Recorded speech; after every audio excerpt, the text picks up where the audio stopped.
This video was intended to be much longer, almost 10 hours long in fact. Due to unforeseen complications though, I'm instead going to upload it in a series of smaller parts. If you haven't seen part 1, I highly recommend you start there before continuing. Link in the description.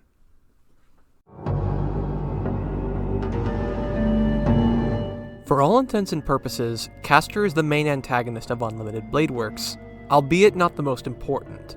Not because she's the main villain to defeat, but because out of all of the antagonists, Shinji, Kirei, Ilya, and Gilgamesh, she gets the most screen time by far. She's properly introduced in episode 6 and appears in all but 2 of the 11 episodes afterwards leading up to her death in episode 17. Her prominence is actually rather astonishing when compared to other villains. Castor's introduction is split between episodes 6 and 7.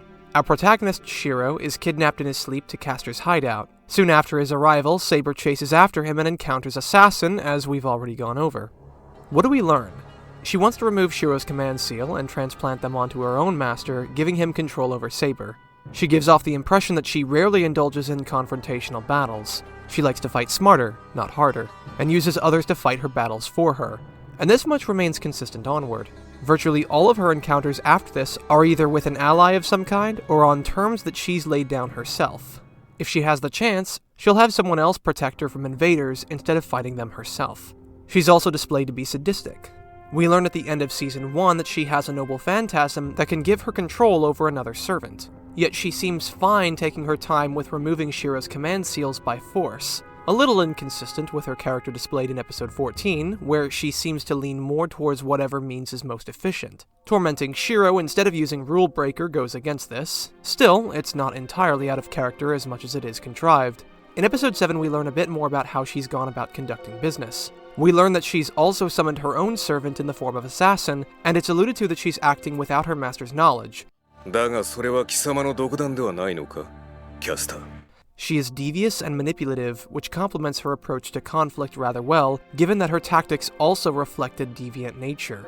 Finally, in her battle against Archer, who had also arrived to rescue Shiro as well, we see very plainly her skill and knowledge as a mage far surpasses that of any other. She can levitate without effort, and shoots massive blasts of magical energy with destructive output unlike any we have seen or will see for any other master. Well, save for one, of course. This lines up with her remarks of how mages of the modern era seem to have diluted in skill since her own. Save for some unchoiced dialogue, her introduction tells us virtually everything there is to know about her. There are some exceptions, but we'll get to that. What about her purpose to the story? As I mentioned, she's the primary antagonist for close to half of the entire series, but while she certainly does her part to antagonize, she falls somewhat short as both a villain and a character.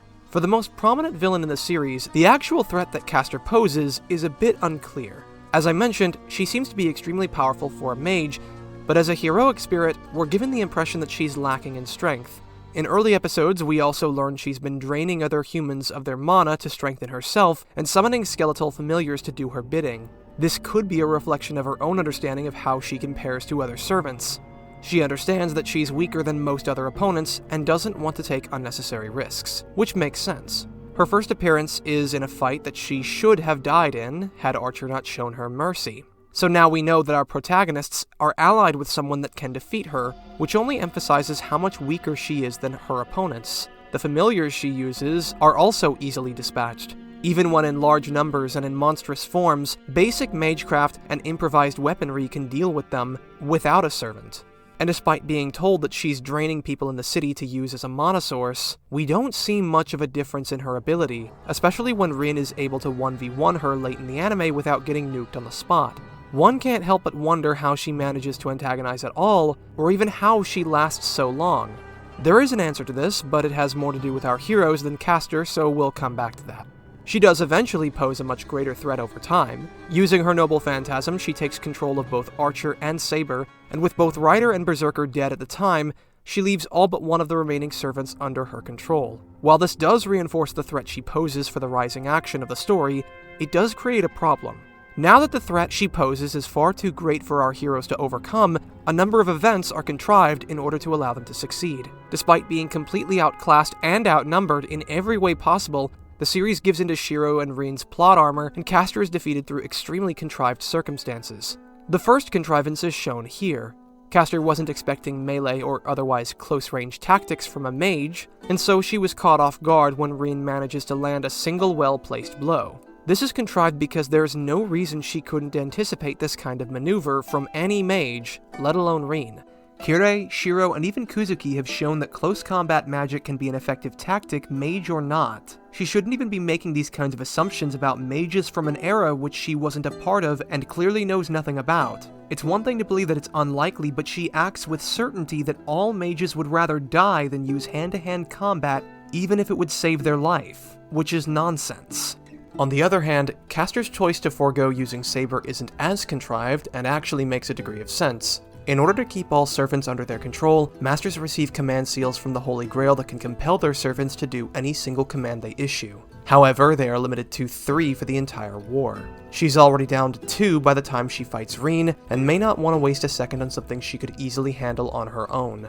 But she never needed to use that first command seal to begin with. Since both Shiro and Rin were faced with another servant without Archer, caught off guard, unprepared, and surrounded by an undying legion, it's wasteful for Castor to have spent a command seal on something she could have also done herself, especially when she allows them to escape without pursuing, making it even more wasteful. So waiting to use Saber until the last minute may not itself be contrived. It is still extremely convenient. But even if not for Saber, it's still contrived that she didn't use a legion of familiars to overwhelm her opponents, just through sheer numbers alone. Ultimately, what leads to her downfall is what comes next.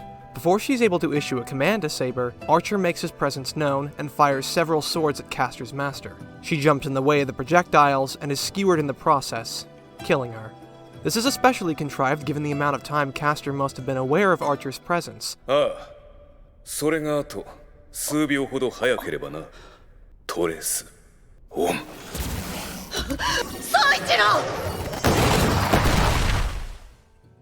She has enough time to jump in the way of the swords, even despite suffering the injuries from the battle prior, which she described as near fatal. The amount of time that it took her to do all of that while injured should have been more than enough for her to use a command seal on Archer. This is not the only time that she acts out of character in order to allow our heroes to survive, and examples go back as early as episode 12. While Rin and Shiro are on a date, Castor corners them and leverages for Shiro's cooperation using a hostage. He refuses, and Castor jumps to fighting, completely forgetting about her original ultimatum. Shiro counters by saying he'll give her Saber in exchange for Fujimura, and while this certainly gets Castor what she wants, it's hardly in character for her to behave so cooperatively with someone who just referred to her as a witch. As silly as it sounds to behave that way just for being insulted, Castor will punish anyone who calls her a witch. 私を魔女と呼んだ者には相応の罰を与えます。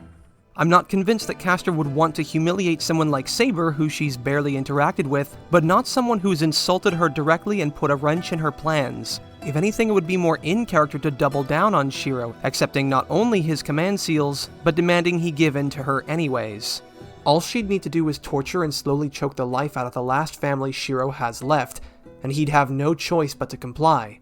Instead, she goes through with the exchange, even though her scrupulous personality doesn't leave much room for being honorable in the face of an adversary. Why she would give up her leverage when she could still ask for much more is also questionable.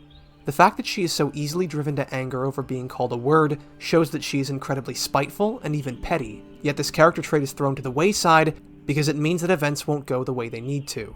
As for the other contrivances in her final fight, Archer being there at all was awfully convenient, considering his fight with Lancer ended just in the nick of time. Even more convenient that Lancer let him go without thinking he might be lying and try to kill our heroes instead. These kinds of contrivances are littered throughout the story in varying sizes. Don't even get me started on that time that Castor could have stabbed Saber with Rule Breaker, but didn't.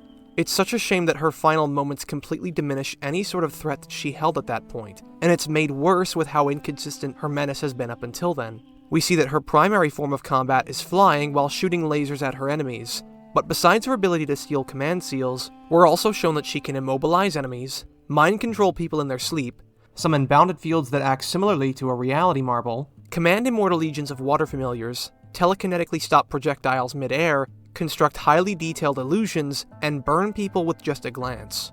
She has a wide variety of tools at her disposal, and when we see a new thing, she never uses it again. Her bounded field from episode 12 could have ensured her victory in their final battle. Since it took Archer some time to break through the barrier, he would have been too late to save Rin and Shiro by the time he broke through. In early episodes, she holds very little threat, but the anime treats her like one anyways. As the show progresses, she becomes a greater threat, but the way that she's dispatched completely undermines it. And unfortunately, there really isn't much of anything else.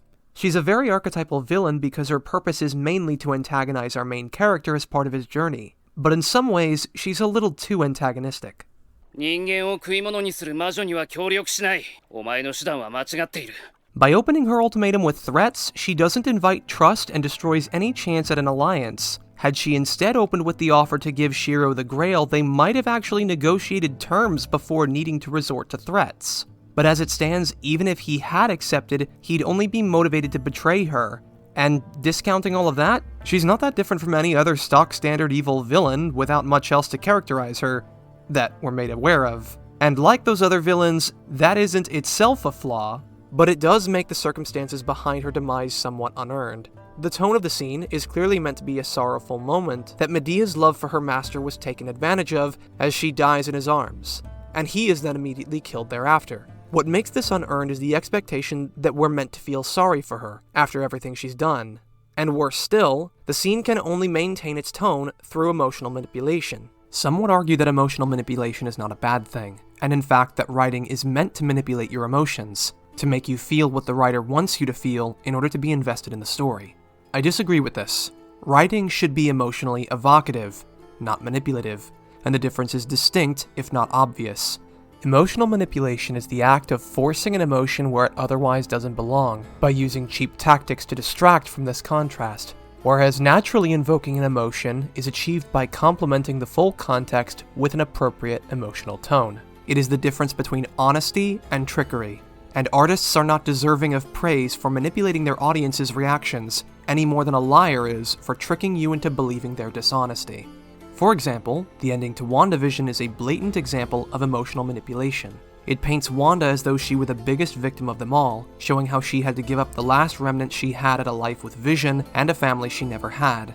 They'll never know what you sacrificed for them. But all the sad music, acting, and tone of the scenes is meant to distract you from the fact that what she fought so hard to hold on to, what she sacrificed, was her enslavement of an entire town, violating their physical and mental autonomy by forcibly subjecting them to her will, all so that she could selfishly live out her own fantasies.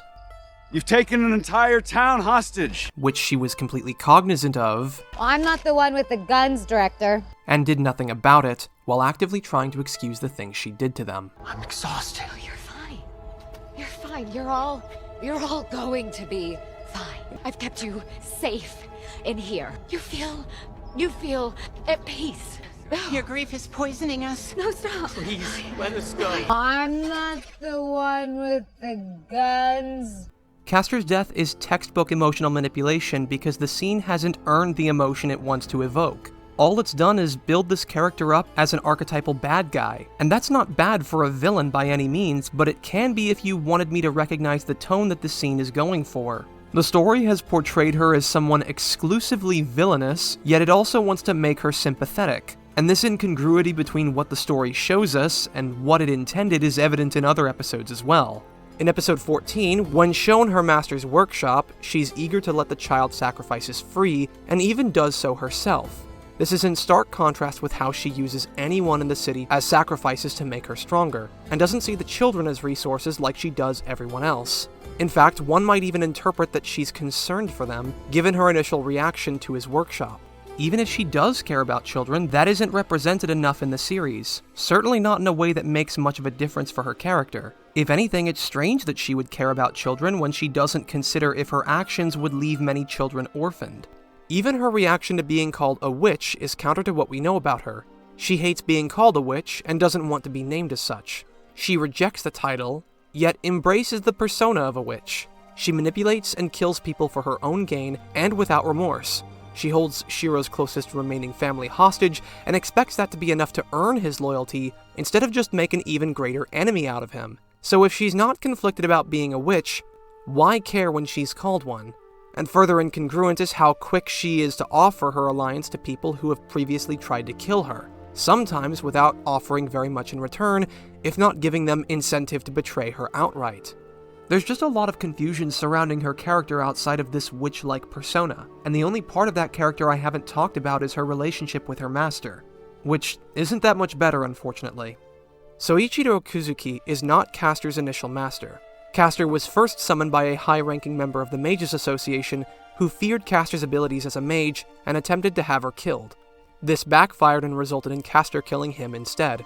Without a steady supply of mana to keep her materialized, Castor slowly began to dissipate until Kuzuki came across her while he was out for a walk. He offered to be her new master and allowed her to continue to fight for the Holy Grail. He is displayed to be incredibly skilled at close-range combat and works as a history teacher on the side. Kuzuki's reveal is one of the most astoundingly contrived scenes in the entire show that ruins our understanding of what threat Castor poses even more. This doesn't even just apply to Castor, but to all enemy servants.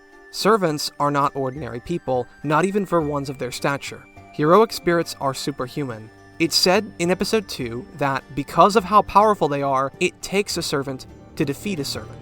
But more than that, we can see as early as the 3rd episode just how superhuman these servants really are, and yet despite this, Kuzuki manages to take down Saber, Arthur Pendragon, wielder of Excalibur, most famous knight known in all of history, all by himself. He's even single-handedly snapped Ryder's neck, presumably with about as much effort. This shatters our understanding of the characters and where they stand on a power scale. Everything that we know about how strong, skilled, fast, or some other adjective these characters are will be called into question when they fight Saber from now onward. And here's how. To give credit where it's due, there's nothing that shows Kuzuki's brute strength is on par with a servant. We only ever see him hit Saber in and around her unarmored areas, so being able to incapacitate her with well-placed blows is believable. What is less believable is that Shiro stands up much better against the same attacks. Where Saber is hit so badly she is completely incapable of fighting back, Shiro walks off the same damage dealt to him, and instead retaliates enough to make Kuzuki bleed. Of course, this assumes that the fight makes sense to begin with. Saber is aware that not all of her is protected by armor and would guard herself in those areas, since enemies would be targeting those areas as well. The only way Kuzuki could have hit her is if he's faster than she can react. In comparison, Saber has also fended off Lancer's flurry of blows, who is also shown to be able to move so quickly he disappears from sight instantly. Further, Saber has survived an encounter with Assassin, whose swallow reversal is so fast he can make 3 swings at the same time with only a single sword. This would have to either mean that Saber shouldn't have survived these encounters, or that Kuzuki is faster than both. And if the latter, it should be impossible for Shiro to block any of his attacks, period. Stakes are something that depend on the viewer's understanding of the threat. One cannot be understood if the audience does not understand the other. So when we're told that Kuzuki is capable of easily defeating a servant, twice, but is incapable of easily defeating an untrained high school student, twice, then our understanding of the threat has been skewed, and if we cannot understand the threat, we cannot understand the stakes. In fairness, I am omitting a few defenses for this scene because we'll be addressing them when we talk about Saber, but one of them worth mentioning is that supposedly this isn't Kuzuki's own magic, but rather Castor's. This is used to explain why he has the strength on par with a servant, because he's being buffed by magic on par with a servant. I've not mentioned this before because, without outside information, I don't see what could lead someone to conclude this from just the anime alone. Rather instead, it seems that there are more instances that seem to insinuate and imply the opposite. But at the risk that this was explained in the visual novel and just poorly explained here, let's entertain that possibility. Besides strength boosts, this means Castor can essentially cover someone in a powerful shield. Why then doesn't she cover her familiars in this aura?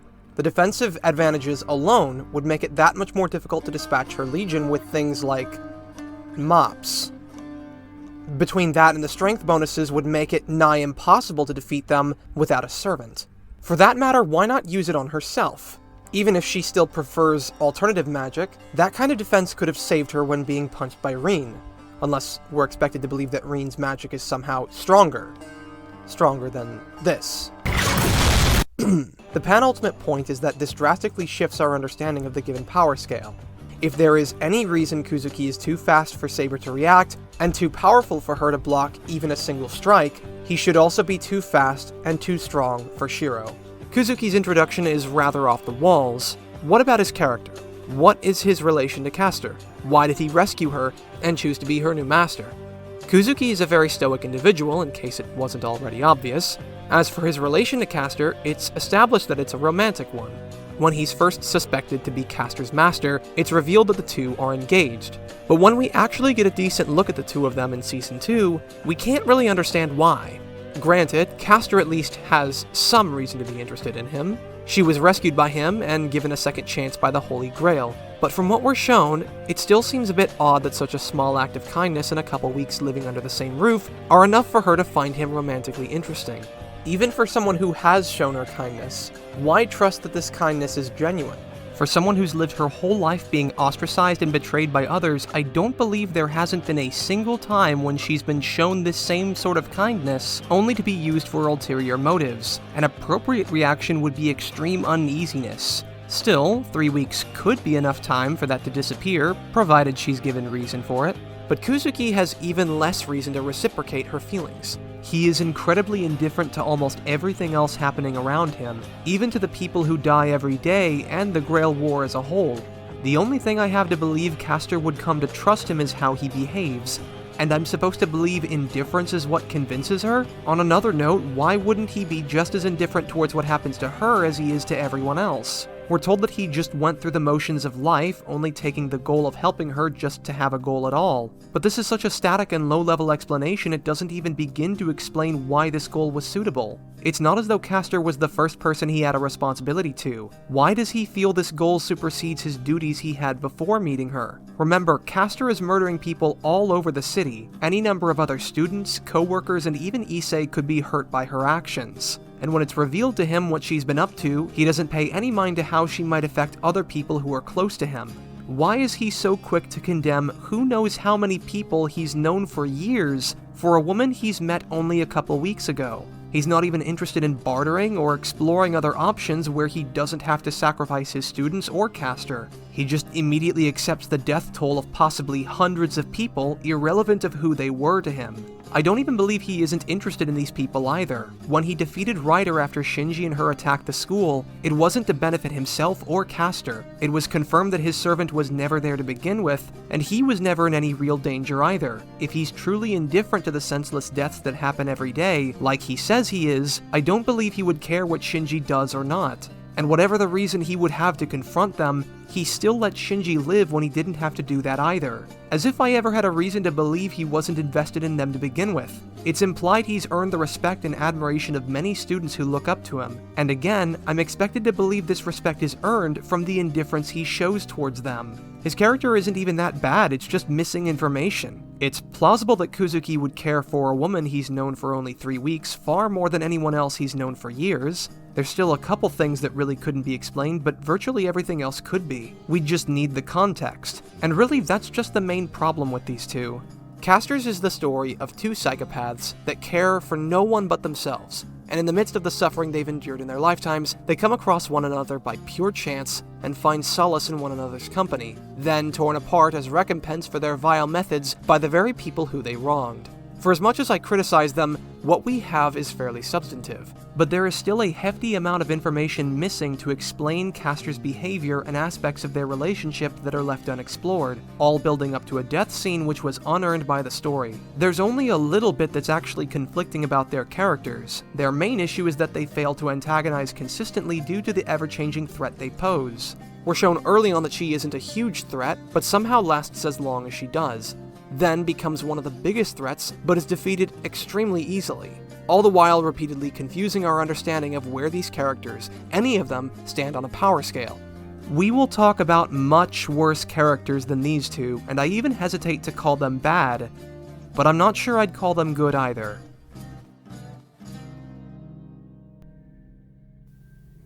But what about Fate Zero's Castor?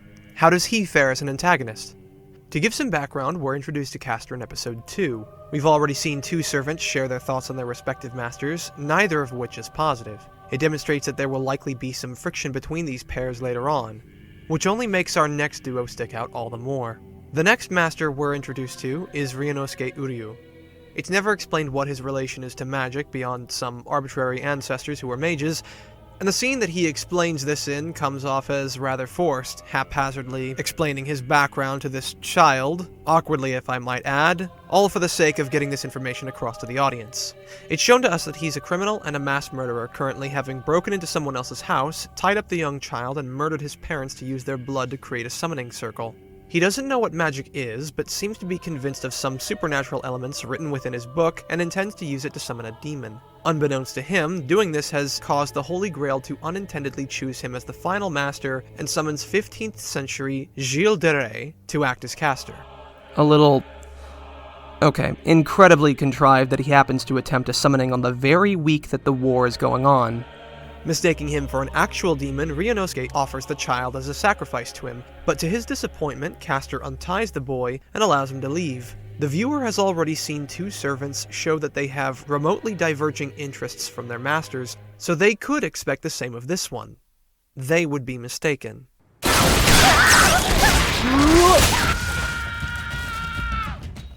This introduction sticks out in particular because it's the first master-servant dynamic we've seen where both the master and the servant are getting along perfectly. It also gives us an introduction to the threat they'll later pose as the story progresses. Caster's ability to summon a legion of demons makes him an extremely powerful opponent, and the scene also gives us an understanding of their motivations. Now, what will the show do with them from here? Caster primarily acts as an antagonist towards Saber and, to a lesser extent, all of the other masters by default. Due to the Grail adopting an outsider to join the war, Ryuunosuke abuses Caster's abilities primarily to continue his vicious murders throughout the city with significantly greater efficiency. When the church catches wind that Caster is behind it, they put a bounty out, offering an additional command seal to the master who kills Caster. Ryuunosuke is a villain that I find rather entertaining to watch despite being so simplistic. He doesn't know nor care about the Holy Grail or the war to claim it, and is driven primarily by the desire to torture and kill others. He finds enjoyment out of the deaths of others, as though killing were a form of art to him. He finds blood and death amusing and beautiful, but he's presented as though he doesn't even have any understanding why killing others is a bad thing.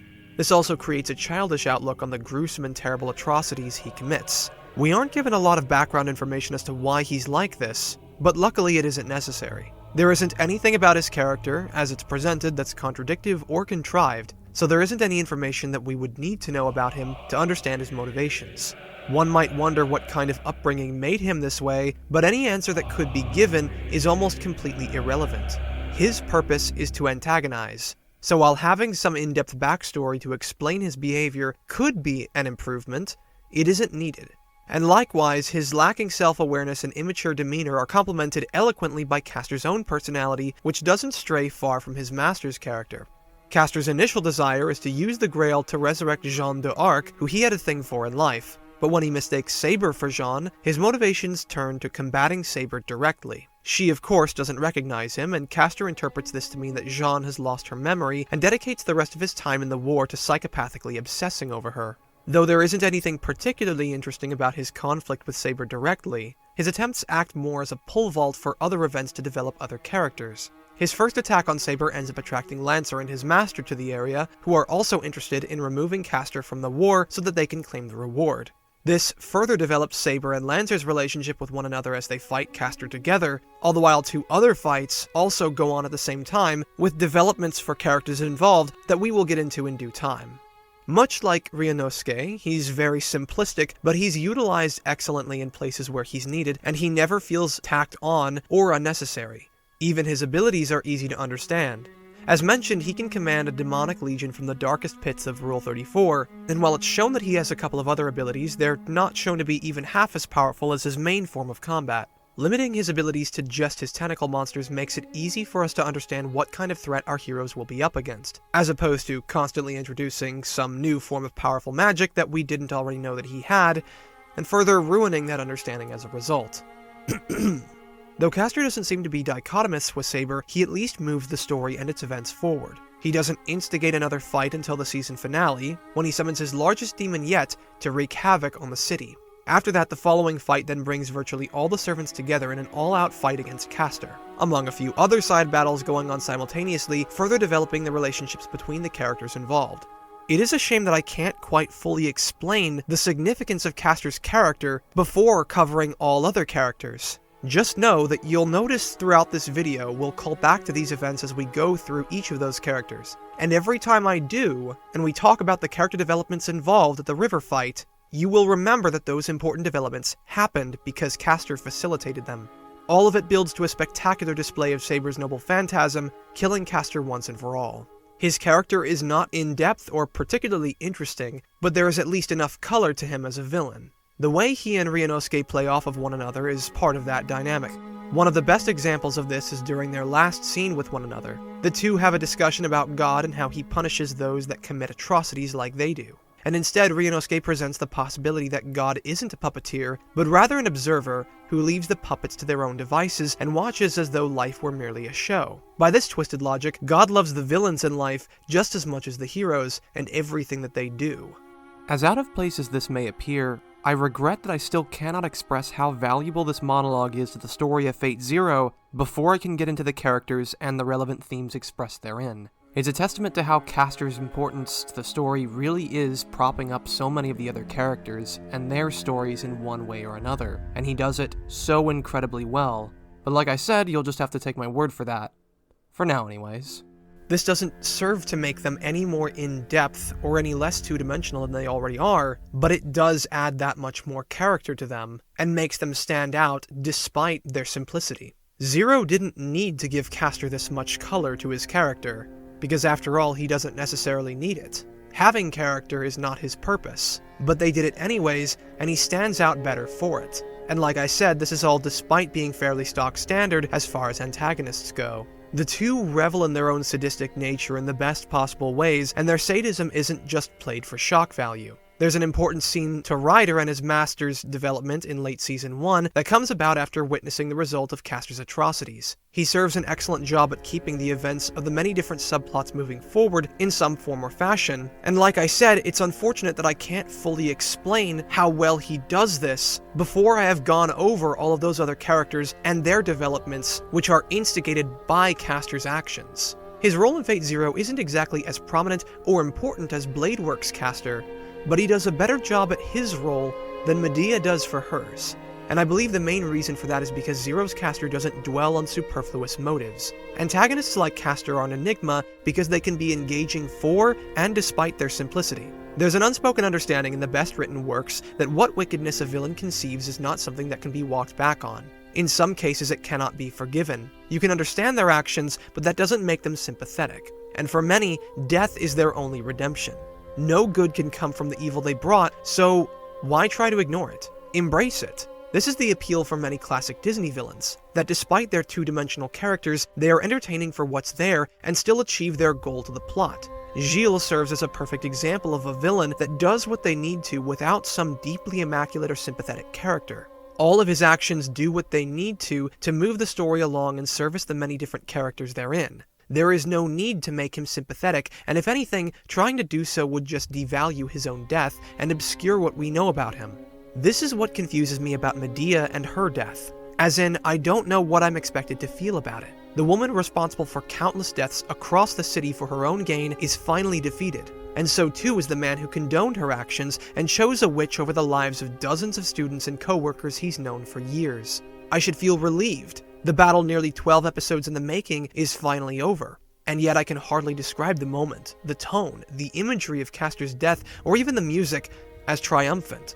Rin and Shiro look upon the sight with about as much uncertainty as I have in the scene's tone. Even after, Shiro insists that Kuzuki doesn't have to die, despite saying this last season. The only thing tying me to the emotional impact of this scene is the development of their relationship. One that did not receive nearly as much attention as it needed, and for what we have seen is incongruent with what we know about their characters. A lack of characterization would be fine if they could adequately fulfill their roles as antagonists, just as Gilles and Ryuunosuke do. But the inconsistencies in the threat they pose detracts from their abilities to antagonize, so they fail in that regard too. To their credit, not everything wrong with their threat is on them.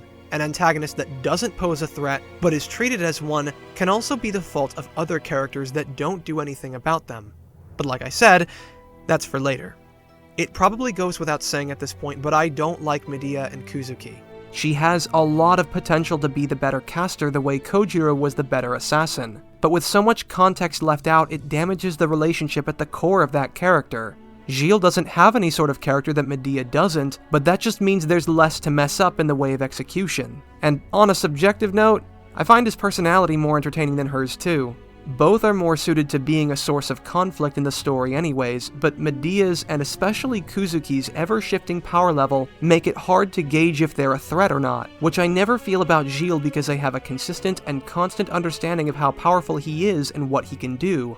The comparison is admittedly a little unfair. Despite both being antagonists, they still both serve different antagonistic roles. Medea's actions don't have the same kind of wide-reaching effects that juggle multiple character arcs the way that Gilles does. She doesn't get that kind of opportunity because Bladeworks doesn't cover as many characters as Zero, but it's also unfair because, supposedly, the context needed to understand her character simply doesn't exist in the Unlimited Bladeworks route, but rather in another story called Hollow Ataraxia. I don't think this excuse is lacking this information because it still needed to understand a character who is incredibly active in the story, but I'll acknowledge at the very least it makes the comparison a little unequal, because there was nothing you needed to know about Gilles and Ryuunosuke that was left out of Zero. So what about two characters that can be compared? Let's talk about the Berserkers, and a common problem they both share.